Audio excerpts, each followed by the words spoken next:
Saksakallan gunarnavasya Vande Guru Sri Charanarvindam.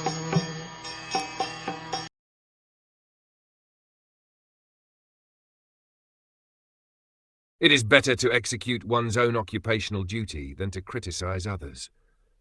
Elevated transcendentalists may sometimes forgo the rules and regulations of the Vedas, since they do not need to follow them, just as the demigods travel in space, whereas ordinary men travel on the surface of the earth.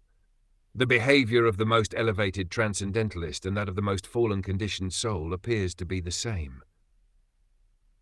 The elevated transcendentalist can surpass all the regulations of the Vedas, just as the demigods travelling in space surpass all the jungles and rocks on the surface of the globe, although a common man, who has no such ability to travel in space, has to face all those impediments.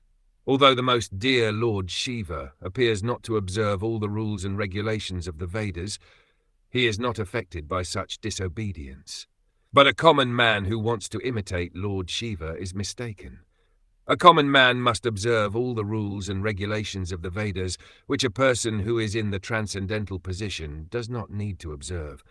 Daksha found fault with Lord Shiva for not observing all the strict rules and regulations of the Vedas, but Sati asserted that he had no need to observe such rules. It is said that for one who is powerful like the sun or the fire, there is no consideration of purity or impurity. The sunshine can sterilize an impure place, whereas if someone else were to pass such a place, he would be affected. One should not try to imitate Lord Shiva. Rather, one should strictly follow one's prescribed occupational duties. One should never vilify a great personality like Lord Shiva.